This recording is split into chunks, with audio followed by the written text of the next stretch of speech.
Right. We'll try this thing again. We are again here with Chip Dodd. Take two. Take two action. That is it. Good morning. We'll see if this one works this time. But hey, everything that's good in life is worth waiting. Everything that's good in life is worth waiting. And Mr. Chip Dodd, you are worth waiting for. So we'll see if it works out better this time for us. But Right. so we are good. You know, honestly, the first time because people couldn't hear you, that's more on me than it is on you. That is what happens when you start something. You start trying to do something new. You know, I was just like, let me try doing my AirPods, and I shouldn't have done that. But all right, but can You someone know what? I just assumed it was some button, though, Dhati. I assumed it was some button I did not push because I'm not the technology guy, Yes, you know. yes, And guess what? Had I been here on time, no problem, no right? We would have problem. known. Hey, I'm glad you're still Yeah. admitting Hey, and and if confessing. Sonia's listening, if Sonia, my wife's listening, she'd be so proud I admit something so quickly. Usually, if couples, the worst characteristics of our own personalities come out in the privacy of our coupleships. And if you're married to somebody, it's like the worst characteristics, the most defensive, blaming characteristics come out if you don't do good, if you're not good at confession. And also, we also need. You asked earlier before, what's it like, what's going on. Like, I'm here at my office, so I drive over to my office, and our office is on quarantine, so we're doing a lot electronically. Hmm. And having some time apart from the people you love is very important too, Talk because talk about that for a minute, like because it seems like the people that we love the most are will be the places that we feel the most safe, but for some yes, reason they get the worst of us, and not the yes. best of us. Is there something to that?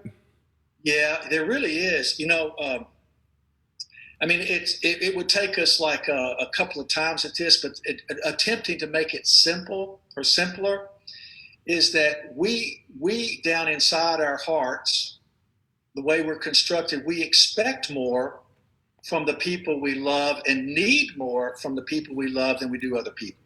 Okay.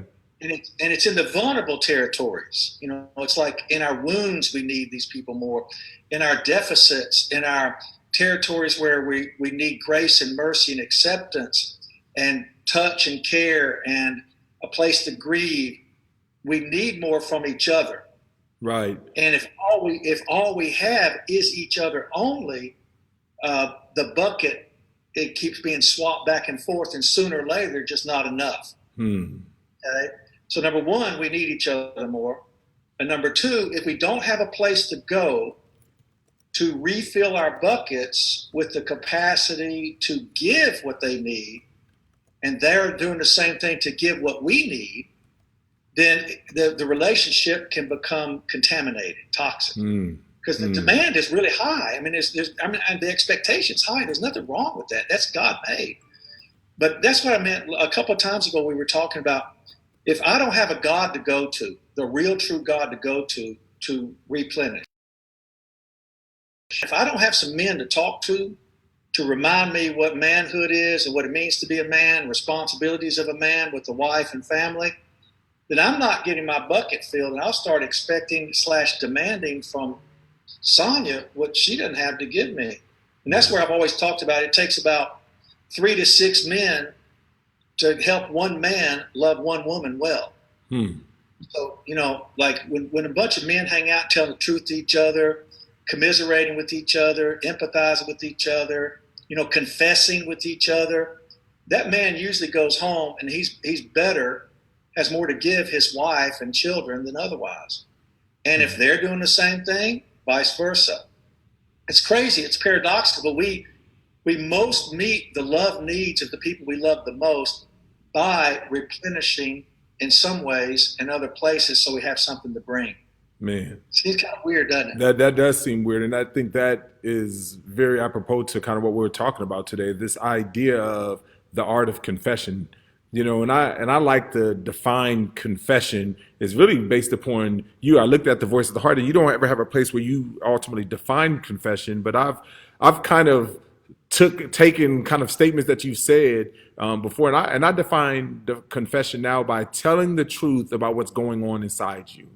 Yes. And that is just kind of what it means to confess, is to tell the truth. A lot of times confession is associated with bad things, wrong things, negative things, like stop doing things, but this idea of confession is, I love the definition of this, really telling the truth about what's going on inside us, fessing up from within, what's the stuff that is bubbling up from within. And that has to do with feelings, that has to do with the things that you've done, but also just your what you feel. And I think that is something that's kind of how I define it. How would you define confession? Or Yeah, and what's so beautiful? We've talked before about how we're all WIPs. We're all works in progress. Mhm. And you said when you read Voice of the Heart and looked through it again, there's nothing in there on confession.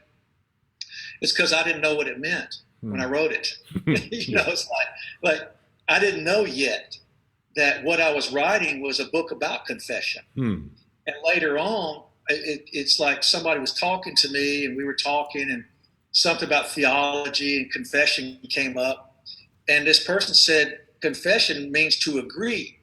And I was like, to agree with what? To agree that you're human. I'm like, I took off from there. So confession means that I admit and I agree with God that I am human and I'm not God. I am human and he is God. So it starts with an admission of my state or my condition. That's good. So it's confession is admitting that we're human. We're not God. We're not superhuman. We're not different subhuman. We are human, and with human there is a reality that comes from that. That's well said too, Dhati. And then the reality is that when we admit that we're human, we're admitting that we're relational creatures. Because you can't, like you say, not superhuman, not subhuman. I'm not a bug. I'm not a tree. I'm not a wolf. I'm not an animal. I'm a person. And as a person, God has, created me very specifically, very certain ways. And it's in neuroscience and the Bible both point very clearly. Really, neuroscience has kind of rediscovered what the Bible's been saying. And the Bible says that you and I are created as, emotional and spiritual creatures. Neuroscience is saying that we're created for relationship. So we find fulfillment in relationship. So the better we are at speaking human, talking human, and telling the truth about what's happening in our hearts, because the truth about a human being is, as a person thinks in their heart, so is the person. And Jesus says out of the heart is the issues of the truth of a person. What comes out of the heart is what we got to deal with. Yeah. So through confession, we heal. Through confession, we connect. Through confession, we join. Through connection, we receive mercy. Through connection, we even give love.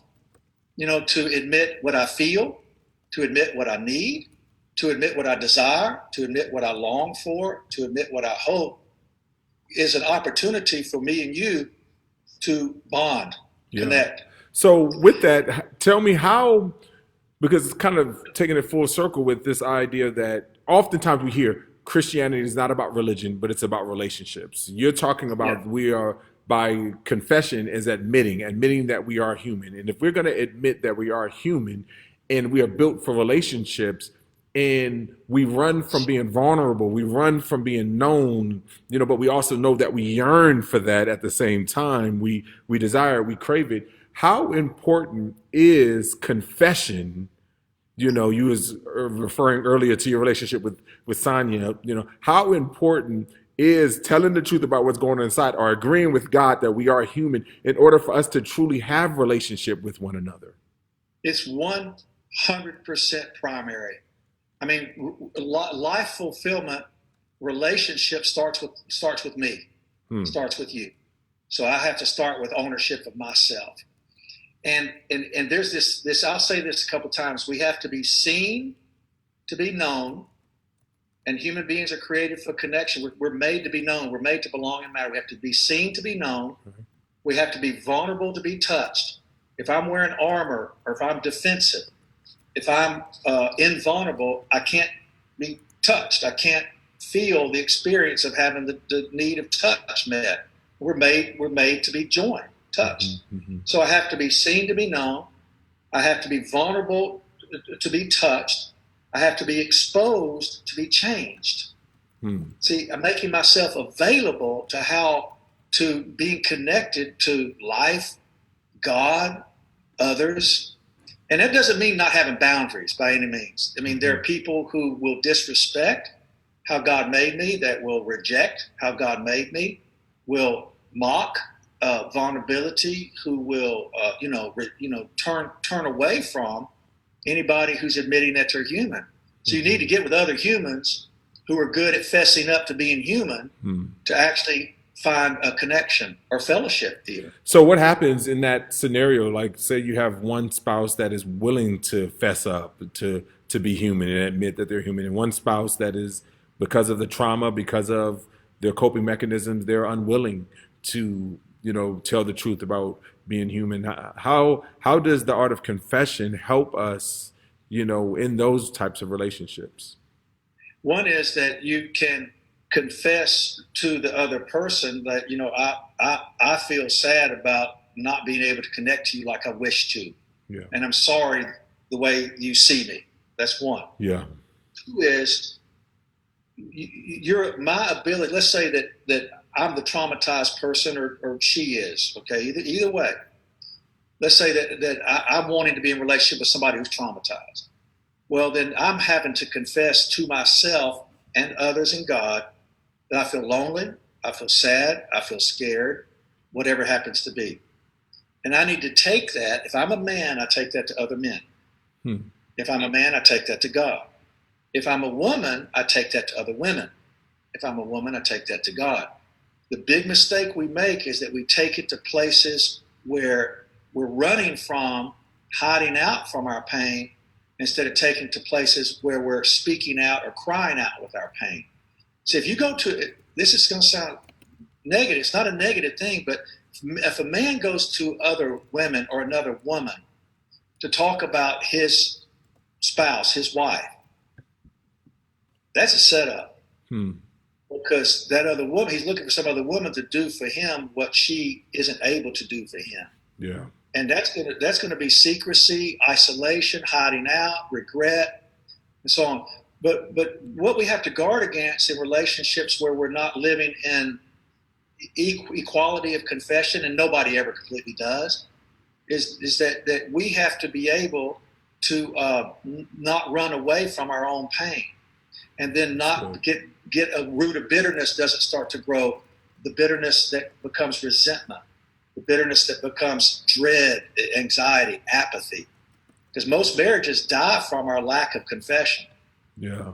So are you saying? We're talking about marriage. No, and I think that's spot on. So you're saying, I love the statement that says we have to be able to not run away from our own pain, because that's oftentimes probably the number one question that I get whenever we start talking about the feelings and our emotions and being present and showing up, and you start hearing about, well, what if my roommate, what if my spouse, what if the people that I'm showing up with are unwilling to show up? That brings a lot of pain. That brings a lot of scars. That brings a lot of hurt and resentment and loneliness, And I think our natural default is to now run away from that. I don't want to feel that. And it'd be insanity, or I'm insane for me to keep running and to keep trying to be present to people who won't be present with me. But because of whatever dynamics of relationship, I am in relationship with someone who is unable, to be in true confession and true relationship with me. And that's scarring me. So what does it look like for us to establish boundaries, but at the same time continue to remain present in that? Yeah. Establishing boundaries is different than establishing demands. A boundary is, I feel, I wish, I need, and then not going past that. It's just that boundaries, I take ownership for me. I say, I feel, I wish, I need, I hope. Okay. And then I don't go over my own fence and say, you need to do this, you need to do that, you should do this, you should do that. Because anytime there's a finger pointed out, there's three coming back. You know, I aim my gun to point at somebody to shoot them with something. But the truth is, I'm not taking ownership of three bullets that are really pointed towards me. Anytime I judge somebody else, I'm three times judging me. Yeah. So I've still got to be willing to continue to do self-examination and then face that when I want something for someone more than that other person wants it, I'll make myself sick. That's good. I'll make myself bitter. So I have to accept powerlessness. And then also, you know, ultimately, Dhati, we definitely need each other. But more than anything else, we need God, because God does for us what we can't do for each other. Yeah. And at the same time, God will point us to each other to keep on pressing on. And we have to recognize the difference between demands and expectations. Yeah. So one is, first is with boundaries, self-ownership, making sure I'm not really pointing at demanding somebody else change, knowing the difference between demands and expectations, and then also sticking with God. God is our sustenance, our resource, our place to go, and he will give us the strength to continue on to love when we don't think we're being loved. That's good. So okay, let's kind of bring this back to this idea of confession in relationships, and that we need to have and take responsibility of our own confession in order to have a relationship, in order to be seen. Like you said, we need to be seen to be known, vulnerable to be touched, exposed to be changed. In a victimized world, you know, where a lot of times when we feel like, you know, the life is happening to us, how can confession help us, you know, from not being the victim? Yeah, that's amazingly. I was actually yesterday getting a teleconference with somebody from, believe it or not, Bulgaria. It's a mission guy that works with restoring missionaries, and one of the things that he was telling me, you know, there's some great stuff, and I said back to him, man, what you're doing is wonderful. What you're doing is extraordinary. It's just so encouraging to hear how you continue to persist, even though you're getting rejected and getting hurt. I get that. I just affirmed the heck out of it, right? Yeah. And I said, by the way, what is it like for me to give you, just to offer those words to you? We're 9 hours away in time zone from each other. Yeah. It's nighttime to you. It's morning to me. And he said, it feels wonderful. He said, thank you. I mean, I touched him. Yeah. Through words of encouragement. He said, I felt my heart rise. Okay. I felt my heart rise. And then he said, I'm kind of suspicious. Yeah. I said, what are you suspicious of? He said, I'm not sure, like, if you really mean it. Yeah. Okay. So number one, the moment we take a risk with sharing our feelings, sharing our vulnerability, exposing our hearts, letting ourselves be seen, we are at that point set up to be a victim, to be mocked, humiliated, rejected. The moment somebody receives, like this guy in Bulgaria, the moment he receives my encouragement and says, man, I appreciate that makes my heart rise, he's set up at that moment to be humiliated, mocked, and tricked, right? Because I could turn around and say, "Hey, dude, I was just kidding you. You're really a loser. You're failing. I just kidding with you because you're really bombing, or you're being a baby." So the moment we take the risk of being who God made us to be, the moment we take the risk of saying, "I feel," which is relational, it's admission of being human, confession. The moment we have the courage of confession, we are at risk of being victimized. Oh man, okay? that is huge. So talk to me about that, because there are so many people that we struggle with. Like, I don't know if you've ever heard the statement: if you don't have anything good to say, don't say anything at all. kind of that. Right. And it's kind of like this idea of trying to be real, but sometimes some people, when they look from within, there's nothing good that can come from with, that is encouraging or whatever, because we've been so hardwired to not be encouragement or not to be vulnerable Yeah. or To not find to the be negative, to be victimized. sarcastic. Yeah, Mhm. not to be victimized, because I love what you're saying is that we are, the moment we risk to give encouragement, that we are setting ourselves up to be the victim. The moment Yeah. we receive it, Yeah. we're setting ourselves up to be the victim. So in both in the giving and receiving, we set that there's a setup to be victimized. Yes. And the moment, here's the beauty though, as grown-ups or even as children, the moment you take the risk of being a victim by expressing heart, then you have courage. The moment you have the ability and willingness to receive encouragement, and even though you may be set up to be a victim, if you take it, you have courage. Yeah. Ask, seek, find. Ask, you shall receive. Seek, that you will find. Knock, and the door will be open to you. I mean, God is called, expose your heart, and in spite of what you've experienced before, still something better will come.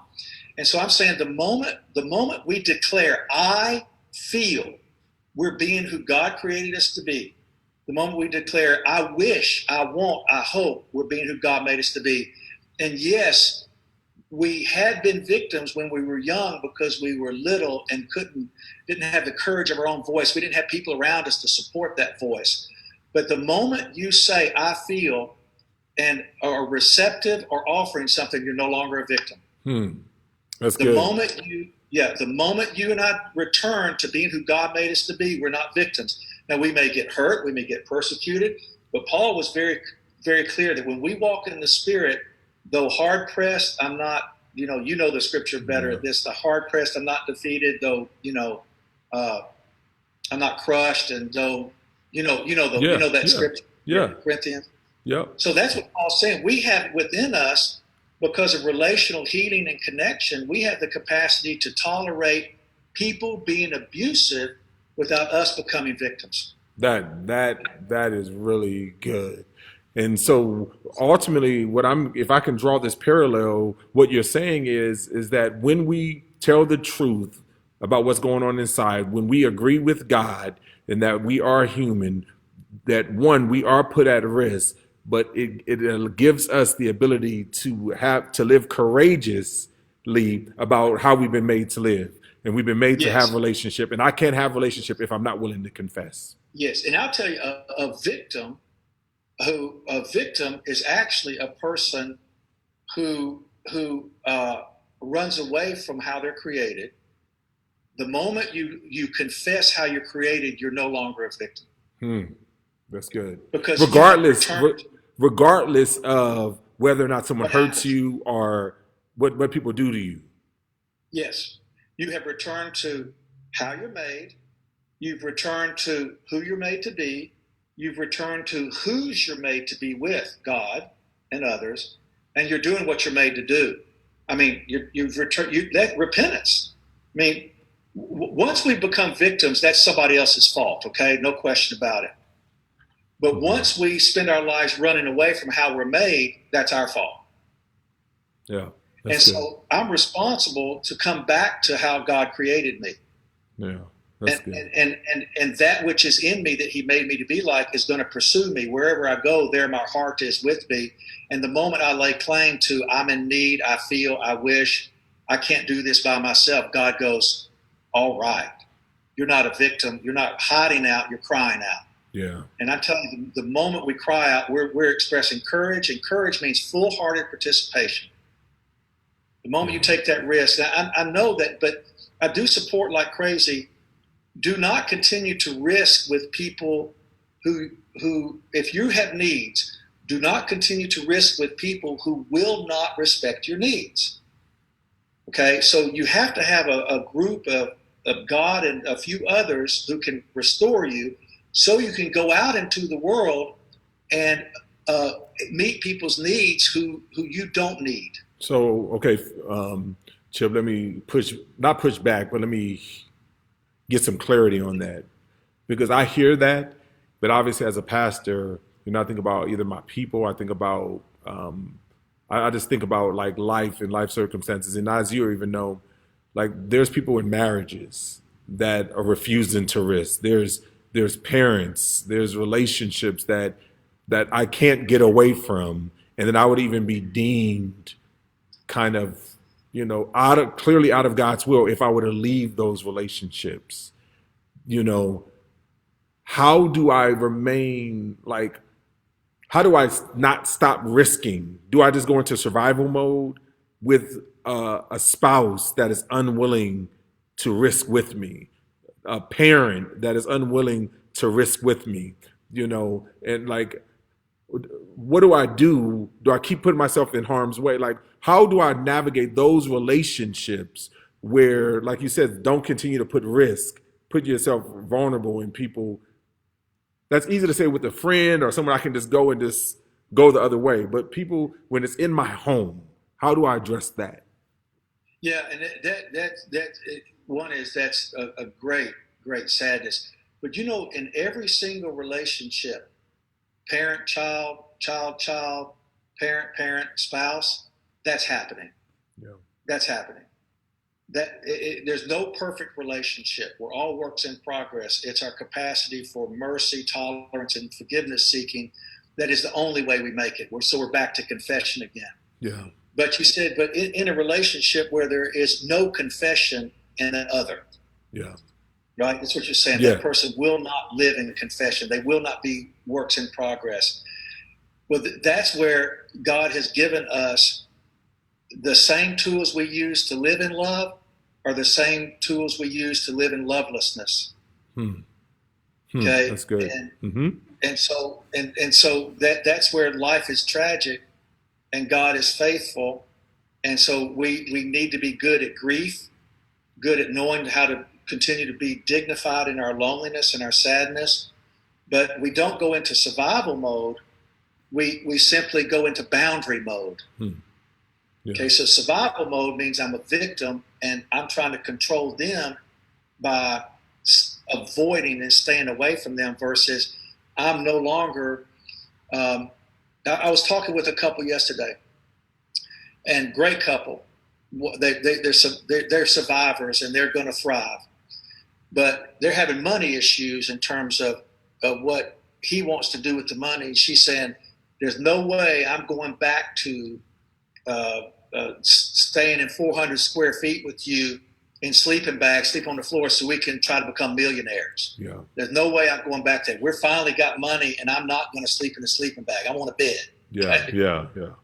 But what she said was instead of going into survival mode, she's saying, I'm angry, I'm afraid, and I'm letting you know I will not go back to a sleeping bag with you. Yeah. I'm not going to try to become a millionaire. And suffer unnecessarily for something that I'm not even invested in. Yeah. So she had a boundary rather than a demand. You follow? No, I think that's really, really good. And what I'm hearing just over like what you stated, the same tools God has given us to love to live in love are the same tools that God gives us to live in lovelessness. And there's obviously variety of spectrums in that. And is this kind of, and that you match that in with the idea of don't run from your pain, right? And it's really the same tool that tool, confession, a willingness to tell the truth about what's going on inside, a willingness to agree, and even to say, I don't like it, but I can't demand others. I got to stay on my fence. I got to recognize that I'm responsible for me, and I can create boundaries without demanding. I can take risk, even, and recognize that and all that. But throughout it all, the tools that God has given me to stop running from the pain are these feelings. These are the things that God has given us. And, and that sucks. Yeah.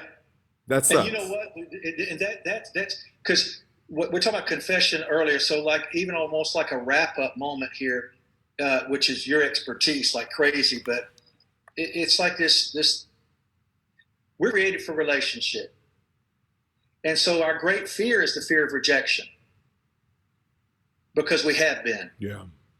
So everybody I know has been a victim of rejection somewhere. But here's the good news. If we're created for relationship and we finally get a confessional, intimate relationship with God, where God is a relational God who I can be second to. Yeah. In other words, I get to be first in line with God every day, every minute. Yeah. But I'm always second to him, right? Yeah. I don't know how God does it with billions of people, but every one of us is first in line with him. It's amazing, right? Amen. Amen.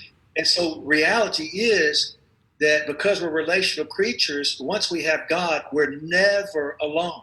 Mm-hmm. We're never rejected. Therefore, we're never victims.